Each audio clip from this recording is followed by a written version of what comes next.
Hi hello welcome back to our YouTube channel. ഇതെൻ്റെ ബിരിയാണിയുടെ രുചിയേറിയ recipe നിങ്ങൾക്കായിട്ട് ഞാൻ കൊണ്ടുവന്നിട്ടുണ്ട്. 14 എല്ലാവരും കാണണം കേട്ടോ. ഹായ് ഹലോ കൂട്ടുകാരെ, ജോവലിയ ഫാമിലി ബ്ലോഗ്സിലേക്ക് എല്ലാവർക്കും സ്വാഗതം. നമുക്കിന്ന് ഒരു ചെറിയൊരു ചിക്കൻ ബിരിയാണി ഉണ്ടാക്കാം കേട്ടോ. വലിയ സംഭവമൊന്നുമല്ല, ഇച്ചിരി കുറച്ച് സാധനങ്ങളൊക്കെ ഉള്ളു എൻ്റെ കയ്യിൽ. അതൊക്കെ വെച്ച് ഞാനൊരു പെട്ടെന്നൊരു ചിക്കൻ ബിരിയാണി ഒരു ഉടായ്പ ചിക്കൻ ബിരിയാണി പെട്ടെന്ന് നമുക്ക് ഉണ്ടാക്കാം. അതിനായിട്ട് നമുക്ക് ആദ്യമേ തന്നെ എന്നതാണ് സവോളയൊക്കെ നല്ല കഴുകി വൃത്തിയാക്കി വെച്ചിട്ടുണ്ട്. നമുക്ക് സവോള അങ്ങോട്ട് പടപടേന്ന് അരിയാം കേട്ടോ. സവോള അരിയുവാണേ. സവോള അരിയുന്നു. പ്രൊഫഷണലായിട്ടൊന്നും എനിക്ക് അരിയാൻ അറിയത്തില്ല. കണ്ണ് നീറുന്നുണ്ടോയെന്ന് ചോദിച്ചാൽ കണ്ണ് നീറുന്നില്ല. കാരണം ഇത് ഞാൻ നേരത്തെ പൊളിച്ച് വെള്ളത്തിലിട്ടിരുന്ന കേട്ടോ. വെള്ളത്തിലിട്ടപ്പോൾ നമ്മുടെ കണ്ണ് നീരത്തില്ല. ഓക്കെ, എങ്ങനെ ഏകദേശം സവോള അരിഞ്ഞ് തീരാറായി.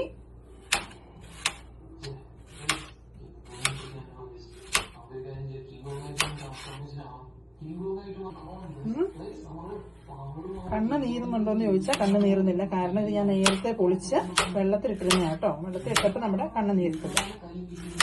ഓക്കെ, എങ്ങനെ ഏകദേശം സവോള അങ്ങനെ നമ്മൾ സവോളയെല്ലാം ഫുള്ള് കുഞ്ഞുകുഞ്ഞായിട്ടൊക്കെ അരിഞ്ഞ് കഴിഞ്ഞു. പിന്നെ ഇത്ര സാധനങ്ങളൊക്കെ ആട്ടോ എൻ്റെ ബിരിയാണിക്ക് ആവശ്യമുള്ളത്. നാരങ്ങാനീര്, അമൂലിൻ്റെയാണ് എനിക്ക് ഇവിടുന്ന് കിട്ടിയത്. കട കൊണ്ട് അമൂലിൻ്റെ നെയ്യ്, പിന്നെന്തുവാ മുളക് പൊടി, അങ്ങനെയുള്ള സാധനങ്ങളൊക്കെ ചേർത്തുണ്ടല്ലോ ഇവന്മാർ കൂട്ടത്തിൽ എരിവാന്നും പറയുന്നത്. അപ്പം ഞാൻ ഈ ബിരിയാണിയുടെ ഒരു മസാലയുണ്ട്, അതൊരു ശകലം ഇടും. പിന്നെ നമ്മുടെ സാധാരണ സ്പൈസസും കാര്യങ്ങളുമൊക്കെ ഇടുന്നുണ്ട്. ചിക്കൻ ഞാൻ ഇന്നലെ തന്നെ ഉണ്ടല്ലോ എല്ലാം നല്ല കഴുകി വൃത്തിയാക്കി ഫ്രിഡ്ജിൻ്റെ അകത്ത് ഒന്നിച്ചിരി മസാലയൊക്കെ പുരട്ടി വെച്ചിരിക്കുകയായിരുന്നു കേട്ടോ. പിന്നെ ഉണ്ടല്ലോ നട്ട്സും കിസ്മിസും കൂടെ വറുത്തെടുക്കേണ്ടതാണ്. പിന്നെ ഇഞ്ചി വെളുത്തുള്ളി പേസ്റ്റ്, ഇത്ര സാധനങ്ങളാണ്. പിന്നെ എണ്ണ ഞാൻ യൂസ് ചെയ്യുന്നത് നമ്മുടെ നൂറിൻ്റെ സൺഫ്ലവർ ഓയിലില്ല, അതാണ് യൂസ് ചെയ്യുന്നത്. അപ്പം നമുക്ക് ഇനി പതിയെ ബിരിയാണിയുടെ സ്റ്റാർട്ടിങ്ങിലേക്ക് പോകാം. പിന്നെ അതുപോലെ തന്നെ ഞാൻ അരി ഉണ്ടല്ലോ, നമ്മുടെ താജ്മഹലിൻ്റെ അരിയില്ലേ, അതാണ് എടുക്കുന്നത്. അത് ഒരു 30 മിനിറ്റ് ഇങ്ങനെ വെള്ളത്തിൽ കുതിർത്തിട്ടിട്ടുണ്ട്. അതുകൊണ്ട് അങ്ങനെ കേട്ടോ. അപ്പോൾ നമ്മളിനി പതിയെ ബിരിയാണിയുടെ ആധികാരികമായ ഘട്ടങ്ങളിലേക്ക് പോവുക കേട്ടോ. ഇങ്ങനെയൊക്കെയാണോ നിങ്ങൾ ഉണ്ടാക്കുന്നത്, ഇങ്ങനെയൊക്കെയാണോ ശരിക്കുള്ള ബിരിയാണി ഉണ്ടാക്കേണ്ടതെന്ന് എനിക്കറിയത്തില്ല. ഇങ്ങനെയൊക്കെ ഞാൻ കാണിച്ചു കഴിയുമ്പോൾ ആ ബിരിയാണി പോലെ തന്നെ ഇരിക്കുന്നത് ഇവർക്ക് ഇഷ്ടപ്പെടാറുമുണ്ട്. അപ്പം എന്നാണേലും നമുക്കങ്ങോട്ട് കണ്ടിന്യൂ ചെയ്യാം. ഇനിയുണ്ടല്ലോ നമുക്കുണ്ടല്ലോ ഈ മറ്റേ പാത്രം ഇങ്ങനെ അടുപ്പ് വെച്ചിട്ട് അതിലേക്ക് ഒരു ശക്കന സൺഫ്ലവർ ഓയിലും ഇച്ചിരി നമ്മുടെ നെയ്യും കൂടെ ഒന്ന് ചൂടാകാൻ വെക്കാം. വേണ്ടേ ഉണ്ടോ, ഇച്ചിരി വിസ്താരമുള്ള പാത്രം എടുത്തേക്കുവാണ്. എന്നാണെന്നറിയാവോ, അല്ലെങ്കിൽ പിന്നെ ഈ സബോള ഉണ്ടല്ലോ നല്ലതായിട്ട് ക്രിസ്പി ആയിട്ട് വരത്തില്ല കേട്ടോ. അതുകൊണ്ട് ഇച്ചിരി വിസ്താരമുള്ള പാത്രം ഇങ്ങനെ എടുത്തിരിക്കുക കേട്ടോ. പിന്നെ ഇച്ചിരി ഒന്ന് ചൂടായി വരട്ടെ, ഈ നെയ്യും ഈ ഇതും കൂടെ. എന്നിട്ട് നമുക്ക് അതിലേക്ക് ആദ്യമേ നമ്മുടെ എണ്ണ ഇങ്ങനെ ചൂടായി വന്നപ്പോഴത്തേക്ക് നമ്മൾ അതിലേക്ക് നമ്മുടെ കാഷ്യൂനട്ട് ഒന്ന് ഇട്ടേ. അതൊരു ചെറിയൊരു ഗോൾഡൻ കളർ ഇങ്ങനെ അതിനെ കൊടുത്ത് 2-3 നമുക്ക് കിസ്മിസും കൂടെ ചാടിപ്പോയി എന്നാ ചെയ്യുന്നുണ്ട്. ചാടിപ്പോയി പിടിച്ച് നിർത്താൻ പറ്റുമോ? അതിങ്ങനെ ഒന്ന് ബ്രൗൺ കളർ, ചെറിയൊരു ഗോൾഡൻ കളറായിട്ട് വരുമ്പോഴത്തേക്ക് നമ്മളതിലേക്ക് ഇതണ്ടേ നമ്മുടെ ആക്കമുന്തിരിങ്ങ, കിസ്മിസ് കണ്ടോ, കിസ്മിസ് നമ്മൾ അങ്ങ് ആഡ് ചെയ്യുവാണ്. എന്നാലും ഇവന്മാർ രണ്ടുപേരും ഒരേപോലത്തെ കളറായിട്ട് എടുത്തത് കേട്ടോ. പിന്നെ ഇത് രണ്ടുപേരും കൂടെ ഒന്നിച്ച് ഈ കാര്യമുണ്ട്. ഞാൻ വീഡിയോ ഒന്നിച്ചിരി ഒന്ന് കാണിച്ചു വെക്കുവാണ്. വീഡിയോയും ഇവന്മാരെ വറുത്ത് കോരനും കൂടെ എനിക്കിച്ചിരി ബുദ്ധിമുട്ടാട്ടോ. ഇവന്മാരെ ഒന്ന് വറുത്ത് കോരട്ടെ. പിന്നെ എന്നാന്ന് വെച്ചാൽ നമ്മുടെ ആ എണ്ണയും നെയ്യും കൂടെ എല്ലാം കൂടെ ഒന്നിച്ച് കോരിയാട്ടോ എടുത്ത് വെക്കേണ്ടത്. കോരി മാറ്റി വെച്ചിട്ടുണ്ടെങ്കിൽ അതെല്ലാം കൂടെ കരിഞ്ഞും പോകും. കണ്ടോ, ഇച്ചിരി കരിഞ്ഞു പോയില്ല അല്ലേ, കുഴപ്പമില്ല, നമുക്ക് അഡ്ജസ്റ്റ് ചെയ്യാം. പിന്നെ ആ പാത്രത്തിലേക്ക് തന്നെ നമ്മുടെ സൺഫ്ലവർ ഓയിൽ ഒഴിക്കുവാണേ. അതൊഴിച്ചു. കുറച്ചെണ്ണ വെച്ച് വേറെ ഇരിപ്പുണ്ടായിരുന്നു, അതും കൂടെ കൂട്ടിയാണ് ഒഴിക്കുന്നത്. ഇച്ചിരി എണ്ണ കൂടുതലെടുത്ത് ഈ സവോള വറക്കുവാനുണ്ടല്ലോ പെട്ടെന്ന് നിങ്ങൾ വറുത്ത് കോരാനും പറ്റും. അത് തന്നെയല്ല നല്ല ക്രിസ്പി ആയിട്ട് വരും കേട്ടോ. അപ്പോൾ നമുക്ക് ഇനി ഈ എണ്ണ ഒന്ന് ചൂടായി വരട്ടെ. ഈ എണ്ണ ചൂടായി വരുമ്പോഴത്തേക്ക് നമുക്കതിലേക്ക് സവോള ഇങ്ങനെ വറുത്ത് കോരാം കേട്ടോ. വീഡിയോ വെച്ചിട്ട് ലെങ്തിയായി പോവേ, പക്ഷെ എന്നാലും നമുക്ക് നല്ല രുചിയുള്ള ചിക്കൻ ബിരിയാണി കഴിക്കാമല്ലോ. എണ്ണയ്ക്കകത്തോട്ട് നമ്മുടെ സവോള കുട്ടന്മാരെ എല്ലാം ഇങ്ങനെ ഇട്ടേ അവരെല്ലാം അവിടെ കിടന്ന് നന്നായിട്ട് ഒന്ന് പൊരിഞ്ഞ് വരട്ടെ. അതൊക്കെ തീ കൂട്ടി വെക്കണം കേട്ടോ. എന്നാണെന്നറിയാമോ, കുഞ്ഞു തീ ഉണ്ടല്ലോ വെച്ചാൽ ഈ സവോളയ്ക്കകത്തുനിന്ന് എനിക്കറിയത്തില്ല നിങ്ങളുടെയൊക്കെ വീട്ടിൽ എങ്ങനെയാണോന്ന്.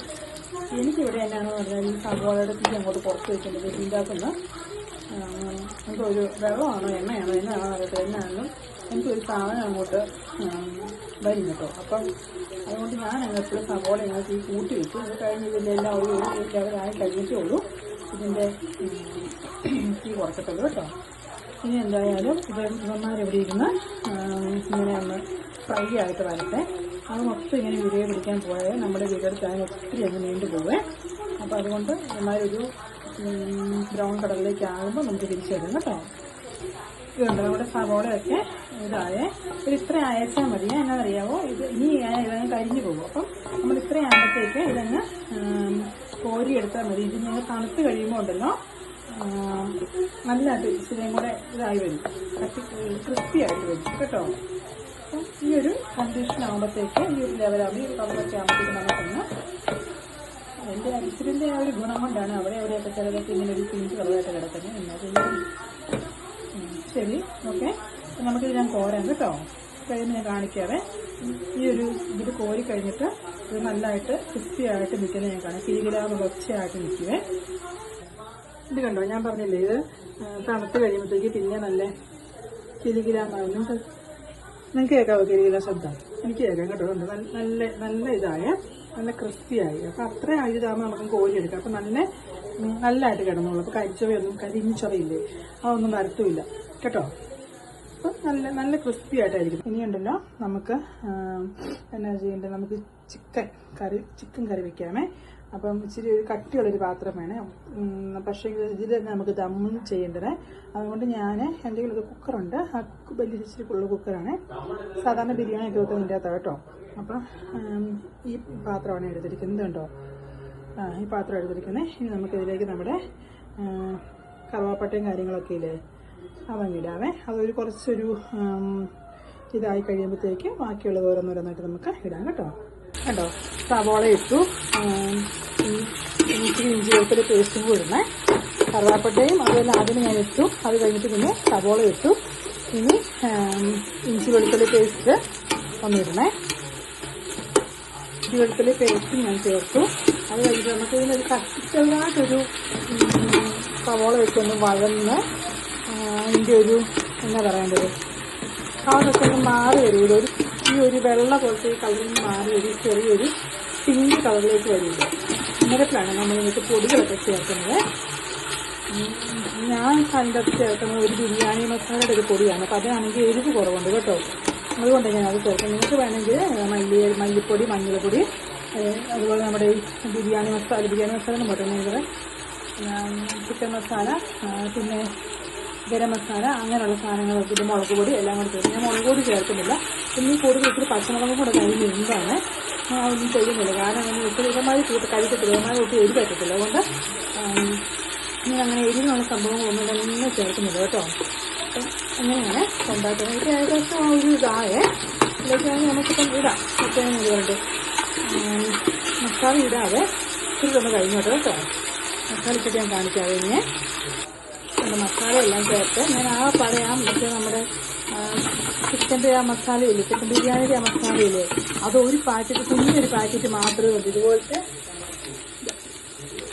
ഇതുപോലത്തെ ഒരു കുഞ്ഞു പാക്കറ്റ് മാത്രമേ ചേർത്തുള്ളൂ. വേറെ ഒന്നും ഞാൻ ചേർത്തില്ല. പിന്നെ ഇച്ചിരി കുരുമുളക് പൊടി ചേർത്തു.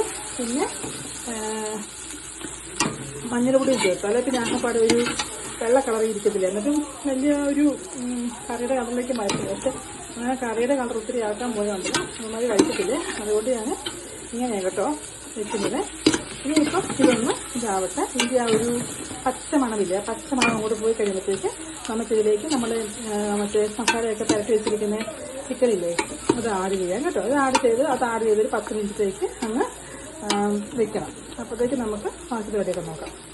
ഇപ്പോൾ ചിക്കന് വിട്ട് അത് ഇച്ചിരി നേരം ഒന്ന് ഒരു നല്ല രീതിയിൽ ഇരിക്കട്ടെ. എന്നിട്ട് നമുക്ക് അത് ചെറിയ രീതിയിലേക്ക് മാറ്റാം കേട്ടോ. കൈ കൊണ്ടു ഒരു മിനിറ്റ്. ഓക്കെ, ഇത് ഏകദേശം ആയിട്ടുണ്ട്. ഇനി നമുക്കെടുത്ത് ഇതിനകത്ത് മുന്നിൽ കുറച്ച് ചെറിയ ചൂടുവെള്ളമില്ലേ തിളപ്പിച്ച് വെച്ചിട്ടുണ്ട്. ആ വെള്ളം ഒരു ഇച്ചിരി ഒന്ന് ആഡ് ചെയ്യുന്നു കൊടുക്കാതെ. ഉണ്ടോ, ചൂടുവെള്ളമാണ് ഇങ്ങനെ ആഡ് ചെയ്യുന്നു. ചൂടുവെള്ളം ഇച്ചിരി ആഡ് ചെയ്യുവാണ്. അങ്ങനെ ചൂടുവെള്ളം ആഡ് ചെയ്ത് ഇനി നമുക്കിത് ചെറിയ തീയിലേക്ക് മാറ്റാം കേട്ടോ. ചെറിയ തീയിലിരുന്ന് ഇതിങ്ങനെ അങ്ങോട്ട് വേഗത്തെ എന്നാലേ ഉള്ളൂ ഈ ചിക്കൻ്റെ അകത്തെ വെള്ളവും കൂടെ ഒക്കെ ഇറങ്ങിയിട്ട് പിന്നെ നല്ലൊരു ടേസ്റ്റ് കിട്ടത്തുള്ളൂ, നല്ലൊരു ഫ്ലേവറായിട്ട് വരത്തുള്ളൂ കേട്ടോ. അപ്പോൾ നമുക്ക് ഇത് അങ്ങോട്ട് മാറ്റി ഒരു ചെറിയ അടുപ്പിലേക്ക് വെക്കാം. അപ്പോഴത്തേക്ക് നമുക്ക് അരി വേവിക്കാനായിട്ടുള്ള വെള്ളം റെഡിയാക്കാം കേട്ടോ. ഇതെല്ലാം കൂടി ഇതിൽ സംഭവമായിട്ടൊന്നും ഇല്ല. ഇതിപ്പം ഞാൻ സ്റ്റെപ്പ് ബൈ സ്റ്റെപ്പായിട്ട് പറയുന്നുണ്ട്. ഒറ്റ അടിക്ക് പെട്ടെന്ന് ചെയ്യാനുള്ളതേ ഉള്ളൂ, ഒരു സംഭവമൊന്നും അല്ല കേട്ടോ. വെള്ളമൊക്കെ ഒഴിച്ച് ഞാൻ അതിൽ ഈ കുക്കറിൻ്റെ ഈ വിസിൽ വെച്ചിട്ടുണ്ട്. കാരണം നമ്മളിത് കുക്കറിലല്ലല്ലോ വേവിക്കുന്നത്. അപ്പം കുക്കറിൻ്റെ വിസിൽ വെക്കാണ്ട് ഇങ്ങനെ അടച്ചു വെച്ച് അങ്ങ് വേവിക്കുക കേട്ടോ. ഇത് അവിടെ ഇരുന്ന് സാവധാനം വെന്ത് വരട്ടെ. അപ്പോഴത്തേക്ക് നമുക്ക് അരി റെഡിയാക്കാമേ. അതിനായിട്ട് ഇതുകൊണ്ട് ഞാൻ വെള്ളം എടുത്ത് വെച്ചിട്ടുണ്ട്. അരി വേവിക്കാനായിട്ട് വെള്ളം ഉണ്ട് കേട്ടോ എൻ്റെ അകത്തിന് കേട്ടോ. വെള്ളം വെച്ചിട്ടുണ്ട്. ഇപ്പം ഞാൻ 4 ഗ്ലാസ് അരി എടുത്തത്. അപ്പം 4 ഗ്ലാസ് അരിക്കൊരു 4.25 4.5 കൂടി ഇടയ്ക്ക് നിൽക്കുന്ന പോലെ വെള്ളം സെയിം ഗ്ലാസ് തന്നെ വെള്ളം എടുക്കണേ.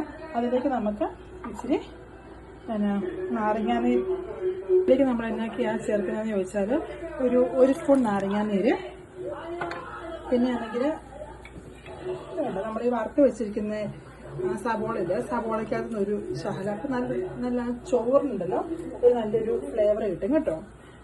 അത് സബോളയൊക്കെ വറുത്ത എണ്ണയില്ലേ അതിൻ്റെ അകത്ത് നിന്നൊരു സ്പൂൺ എണ്ണ, 1.5 സ്പൂൺ എണ്ണയൊക്കെ കൂടി പോയാലും കുഴപ്പമൊന്നുമില്ല. ഞാൻ ഉണ്ടാക്കുന്ന സംഭവങ്ങൾക്ക് സ്വാഭാവികമായിട്ടും ഇച്ചിരി എണ്ണ കൂടുതലാണ് കേട്ടോ. എന്ന് വെച്ചാൽ നമ്മൾ ഇടേണ്ടതുണ്ടോ മറ്റേ ബേബീസ്, ഏലക്കായ, പെരിഞ്ചീരകം, മറ്റേ പേരിന് കറുവപ്പട്ട, സുത്രമുണ്ടല്ലോ ഗ്രാമ്പു, ആ സംഭവം എല്ലാം കൂടെ ഇനിയിപ്പോൾ അത് നന്നായിട്ട് തിളക്കട്ടെ കേട്ടോ. ഒന്ന് ചെറുതായിട്ട് ഇളക്കിയും കൂടെ കൊടുക്കാം. എന്നിട്ട് ഇത് നന്നായിട്ട് നിങ്ങൾ തിളക്കട്ടെ. തിളച്ച് കഴിയുമ്പോൾ നമുക്കിതിലേക്ക് അരി ഇടാം കേട്ടോ. കേട്ടോ, നമ്മൾ 30 മിനിറ്റ് കൊത്തി വെച്ചിരുന്ന അരിയില്ലേ അത് വെള്ളമൊക്കെ ഊറ്റി കളഞ്ഞ് ഞാൻ വെച്ചിരുന്നത്, ഡ്രൈ ആക്കി വെച്ചിരുന്നത്. അതിപ്പോൾ നമ്മൾ ഇതിലേക്ക് ഇട്ട് കൊടുത്തു കേട്ടോ. ഇതിനി ഇങ്ങ് തിളച്ച് വരുമ്പോൾ തന്നെ ഞങ്ങൾ ഓഫാക്കി മൂടി വെച്ചാൽ മതി. അപ്പം ഇത് നല്ല അടിപൊളിയായിട്ടിരിക്കും കേട്ടോ. നമുക്ക് നോക്കാം എന്നായി തീരുന്നു. ഇതിങ്ങനെ അങ്ങോട്ട് തിളച്ച് വരുമ്പോൾ തന്നെ നമുക്ക് ഈ തീ അങ്ങോട്ട് ഓഫ് ചെയ്ത് ഇതങ്ങ് മൂടി വയ്ക്കാം. അപ്പം ഇത് നല്ല സൂപ്പറായിട്ട്.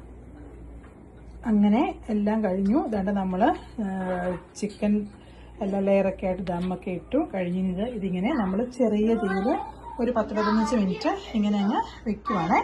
ഇങ്ങനെ വെച്ചിട്ട് പിന്നെ നമ്മളത് പൊട്ടിക്കുമ്പോൾ ഞങ്ങൾ ഇനിയിപ്പം ഒന്ന് വെളിയിൽ പോവാണ്. അപ്പം വെളിയിൽ പോയിട്ട് വന്നിട്ട് ഉള്ളു കഴിക്കുന്നുള്ളൂ. ഓൾറെഡി ചോറൊക്കെ ഉണ്ടായിരുന്നേ. അപ്പം നമ്മുടെ ബിരിയാണി ഏകദേശം കഴിഞ്ഞു. ഇനി ഇത് നമ്മൾ ദമ്മൊക്കെ പൊട്ടിച്ച് കഴിയുമ്പം നിങ്ങളെ കഴിക്കുന്ന വേറൊരു വീഡിയോ ആയിട്ട് കാണിക്കാം കേട്ടോ. എന്നാന്നറിയാമോ, അത് ഒന്നാമത് എനിക്ക് ഒത്തിരി ലെങ്തായി പോയെന്ന് തോന്നും കേട്ടോ. അപ്പം താങ്ക്സ് ഫോർ വാച്ചിങ്. നിങ്ങളെല്ലാവരും എൻ്റെ ബിരിയാണി റെസിപ്പിക്ക് അഭിപ്രായങ്ങളൊക്കെ കമൻറ്റിലൂടെ രേഖപ്പെടുത്തണം കേട്ടോ. പിന്നെ ആണെങ്കിൽ നിങ്ങളൊക്കെ ഇങ്ങനെയാണോ ബിരിയാണി ഉണ്ടാക്കുന്നത്, അതോ വേറെ എന്തെങ്കിലും ഈസി മെത്തേഡിൽ ബിരിയാണി ഉണ്ടാക്കാൻ പറ്റുമെന്നും കൂടെ ഒന്ന് കമൻറ്റിൽ എഴുതണം കേട്ടോ. അപ്പം സ്റ്റേ ട്യൂൺ. നമുക്കിനി അടുത്ത പുതിയ വീഡിയോയിലൂടെ കാണാം. By, thank you.